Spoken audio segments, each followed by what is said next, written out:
Chapter 5 and the last chapter of Horrible Harry Goes to the Moon.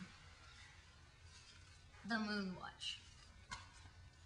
October 24th finally came. It was time for our moon watch. It was dark, it was clear, it was cold, it was exciting. One by one we arrived on the playground at 6:30. My parents brought me. Mary brought a flashlight with a long handle. It looked like the kind that had 4 batteries. Ida and Song Lee came with Mr. and Mrs. Park. Dexter came with his teenage brother. Sidney was wearing a funny Jester winter cap. He was looking for the moon through his stepdad's binoculars, but it hadn't come up yet. There must have been 50 people if you counted the baby sisters and baby brothers. Even Mr. Cardini came. One of the kids even had a little red telescope. While we were lining up by the big old museum telescope, Miss Mackle was busy focusing it. I looked around for Harry. He had said his grandmother was bringing him. "Where's the moon?" Mary complained. "I can't see it." "It'll be coming up soon behind that tree," Mr. Cardini said. "I saw it when I was driving over here. It looks like a huge pumpkin pie." "I think I see it," Sidney said. "There in the tree." Mary shined her flashlight on it. "That's not the moon," Mary groaned. "It's a cake ball." Well, we were all standing in line to take a look through the telescope. Mr. Cardini started singing a song. He said it was called "I'm Being Followed by a Moon Shadow." It sounded kind of neat. "Where's the moon?" Sidney snapped. He was running all over the playground like a madman. The tentacles on his jester cap had bells on the end, and they were ringing like crazy. Dexter took out his plastic guitar and began strumming it. I love Elvis's song about the moon. It's called "When My Blue Moon Turns to Gold Again." Miss Mackle kept trying to focus the big telescope. Mary was singing her own song. "I'm first in line, I get to look first." It was annoying. Sidney threw his hands in the air. "Moon, where are you, moon? Come out or I'll..." Then suddenly it appeared over the oak tree. "The moon!" we all screamed. It did look like a huge pumpkin pie high in the sky. "The moon!" we screamed again. Just then, an old pickup truck with a bad muffler pulled up next to the school fence. I knew it was Harry. His grandmother got out with him. "Look at the moon!" everyone shouted. "Look at Harry!" I shouted back. Everyone turned. Harry was wearing a spacesuit. When he passed under the school porch light, we could see it was orange, just like John Glenn's spacesuit. He was even wearing a space helmet. Harry, everyone called as we raced over to him. "Why are you wearing that costume?" Mary asked. "This isn't a costume, it's my spacesuit." Mary took out her flashlight and shined it on Harry.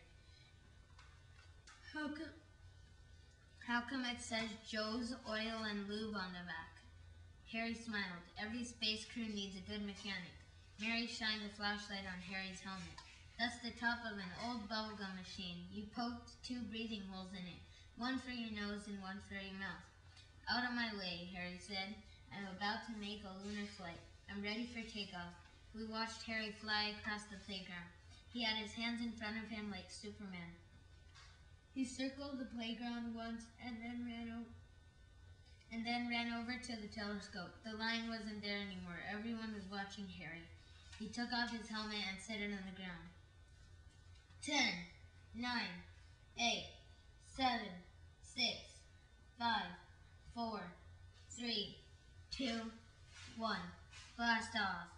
"Ooh," Harry said as he peered through the eyepiece of the telescope. "Ooh, neato, I'm walking over the craters. Yes, that dark spot is a sea. I bet it's the Sea of Serenity where Neil Armstrong landed. I'm walking in the dark dust. I see the flag they left. Yes, I'm on the moon." Harry stepped aside and let Song Lee take a turn. As soon as she looked through the telescope, she oohed and awed. "I'm on the moon," she exclaimed. "It's so beautiful. It's so sandy looking. I'm walking on it just like Harry did." When I took a turn, I found myself saying the same thing. It seems so real. "Wow, I can touch that crater. I can see that sea. I'm walking on the dark dust. Are those Neil Armstrong's footprints?" Hurry up, Sydney said. I want to see if I can find the golf ball. Harry put his helmet back on and soared across the playground. Every time he stopped and looked up at the moon, he leaped high in the air. To the moon, he shouted. Suddenly, and I followed him around, leaping and jumping. Mary shook her head. Harry Spooger is a big wacko. Finally, it's my turn to look through the telescope. I think Harry did that whole space act just to butt in front of me. I was first in line. Harry got to look through the telescope first, old Remainder himself. When Mary looked through the telescope, she finally stopped talking. Everyone else was running around the playground. Look, Harry said. There's mountains on the moon. I can't see anything, Mary complained as she kept looking through the eyepiece of the telescope. It's out of focus. Miss Mackerel came over and tried to help. I had it focused just a minute ago. This old telescope is very temperamental. Mr. Cardini chuckled. I don't think it matters anymore. Harry will take you to the moon. Please, Mary groaned. She wasn't buying it, but I did, and so did the rest of the kids. Harry made us feel like we were on the moon that night, and that's almost like being there. The end. That was your first chapter book. I hope you liked it. Bye.